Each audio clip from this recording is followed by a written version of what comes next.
You guys have seen videos in the past where I put this rainforest into my greenhouse to keep my greenhouse cool because there's no electricity on this side of the farm. That was an expense, and these trees put out BTUs of air conditioning. They aspirate and they keep the ground cool for the production area over there. But we're also starting to get produce out of our rainforest. This is a big bunch of bananas coming down beautifully, and if you come back here and follow me through the jungle, there is another bunch of bananas coming out of this right here. It's another big, beautiful bunch of bananas, and if you come through here, you'll see there's tons of papayas on the trees, big papayas and little papayas. And then this is Cuban oregano or Mexican mint. You can see this is growing as a ground cover here along the edge of the rainforest here. And there's some turmeric as well growing here. And even over at the far end, we have pineapples growing. We're starting to really actually not only have an air conditioning with this rainforest, but also having produce being produced with this rainforest. And some things will be longer. This is a mango tree that we're gonna have to keep small that's growing here. And so as these papayas die out, the mango will fill this space. We have many different layers of this forest. It's kind of a permaculture swale inside of this greenhouse. Over here on the ground, we have Comfrey growing.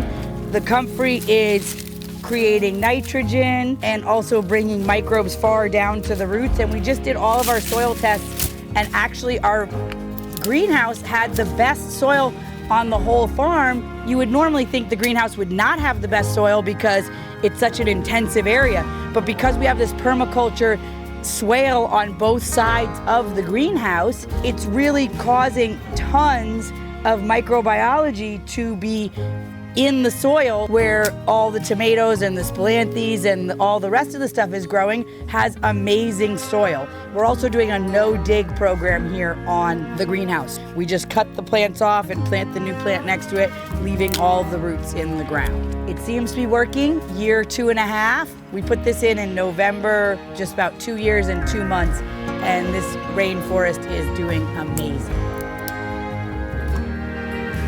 So these Spilanthes are looking a little sad because it's cold here. We're in the greenhouse, so they are still alive. The ones outside have already died.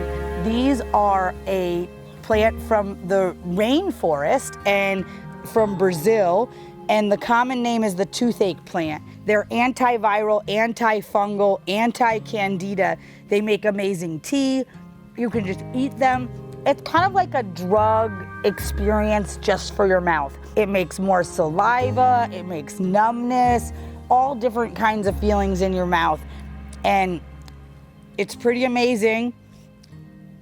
It has so many different medical benefits, and you can also make them in cocktails. I know it's super popular nowadays to make cocktails, and they call it a buzz button. That's like the hipster term for it. The real name is Spilanthes, or the toothache plant is the common name. It's getting hard for me to talk because I'm chewing up the plant, but my kids love it. It's a must-do when you come to the farm to try it out and have that whole experience. People always think they're having an allergic reaction, like my mouth is numb and having a hard time breathing and talking, that's part of it. You just want to eat little by little when you're new to Spilanthes. Once you're used to it and you know you're not gonna die, because you're not gonna die, you can just chew it up and swallow it like I am, but then you might have a hard time talking.